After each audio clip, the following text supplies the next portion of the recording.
Hello friends, ये हमारी 20 question series की सेकंड क्लास है, जिसमें हम जो भी हमारे प्राचीन इतिहासकार हुए हैं जिन्होंने भारत के संबंध में कुछ भी लिखा है या हमें भारत के इतिहास के बारे में जानकारी मिलती है, उनसे संबंधित क्वेश्चन है। आइए हम अपना पहला क्वेश्चन देखते हैं, जो कि सबसे प्रमाणिक तथा प्राचीन स्मृति ग्रंथ कौन सा है। मनुस्मृति। मनुस्मृति शुंग काल का एक मानक ग्रंथ है। हमारा सेकंड क्वेश्चन है, नारद स्मृति किस काल का मानक ग्रंथ है। गुप्त काल का। नारद स्मृति गुप्त काल में लिखी गई थी। हमारा थर्ड क्वेश्चन है, अर्थशास्त्र किसके द्वारा लिखी गई या फिर रचना की गई। कौटिल्य विष्णुगुप्त द्वारा अर्थशास्त्र को लिखा गया। अर्थशास्त्र में हमें राजनीति से संबंधित जानकारी मिलती है। क्वेश्चन हमारा फोर्थ है, संस्कृत साहित्य में ऐतिहासिक घटनाओं को लिखने का प्रयास किसके द्वारा किया गया प्रथम बार। कल्हड़ द्वारा संस्कृत साहित्य में ऐतिहासिक घटनाओं को लिखने का प्रयास किया गया। राष्ट्ररंजनी कल्हड़ के द्वारा ही लिखी गई थी, जिसमें हमें कश्मीर के इतिहास की जानकारी मिलती है। हमारा फिफ्थ क्वेश्चन है, व्याकरण की प्रथम पुस्तक अष्टाध्यायी किसके द्वारा लिखी गई थी। पाणिनि। अष्टाध्यायी से मौर्य युगनी राजनीति के बारे में हमें पता चलता है। हमारा आज का सिक्स्थ क्वेश्चन है, पतंजलि किसके राज दरबार में रहते थे। पतंजलि पुष्यमित्र शुंग के राज दरबार में रहते थे। हमारा सेवन्थ क्वेश्चन है, टेसियस जो एक यूनानी लेखक था, किस देश से संबंधित है। ईरान का राजवेद था। इतिहास के पिता किसे कहा जाता है। इतिहास का पिता किसे कहा जाता है। हेरोडोटस। हेरोडोटस के द्वारा ही हिस्टोरिका लिखी गई, जिसमें हमें भारत और फारस के बारे में जानकारी मिलती है।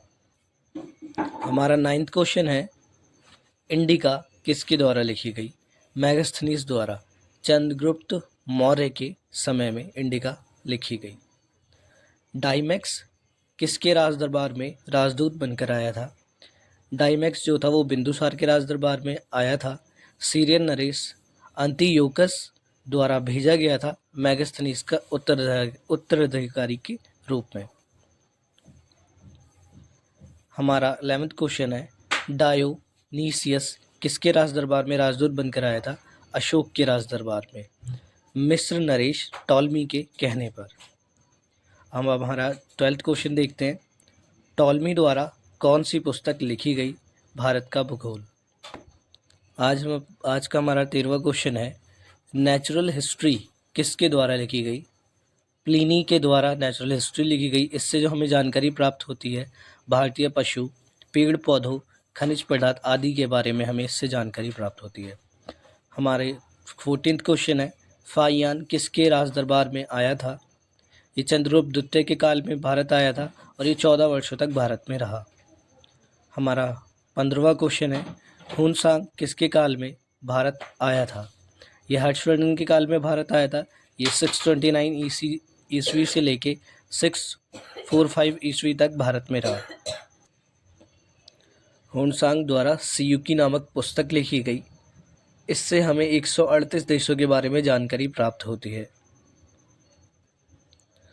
आज का हमारा 16वां क्वेश्चन है, हुनसांग के समय नालंदा का कुलपति कौन था। शीलभद्र नालंदा के कुलपति थे जब हुनसांग भारत आए थे और नालंदा में जब ये पढ़ रहे थे। इतिसांग किस काल में भारत आया था। इतिसांग भी एक इतिहासकार था जो 7वीं सदी के अंत में भारत आया था। इनके द्वारा भारत के नालंदा विक्रमशिला विश्वविद्यालय का वर्णन किया गया है। 18वां क्वेश्चन है हमारा, अल-बरूनी किसके साथ भारत आया था। गजनवी के साथ अल-बरूनी भारत आया था। हमारा 19वां क्वेश्चन है, अल-बरूनी द्वारा कौन सी पुस्तक लिखी गई। किताब उल हिंद, तहकीक हिंद या फिर भारत की खोज अल-बरूनी द्वारा लिखी गई। अल-बरूनी ने जो अपनी पुस्तक लिखी थी वो किस भाषा में लिखी थी। जो हमारा आज का लास्ट क्वेश्चन है, अरबी भाषा में, क्योंकि वो अरबी भाषा का ही ज्ञाता था, इसलिए उसने अरबी भाषा में ही ये किताब लिखी थी। आई होप आपको ये वीडियो पसंद आई हो। अगर पसंद आई तो प्लीज़ इसे लाइक कीजिएगा, सब्सक्राइब कीजिएगा, ताकि मैं मोटिवेट रहूं। आपके लिए डेली 20 क्वेश्चन की सीरीज़ आती रहेगी। बस आपकी सपोर्ट की ज़रूरत है। आपका बहुत बहुत धन्यवाद।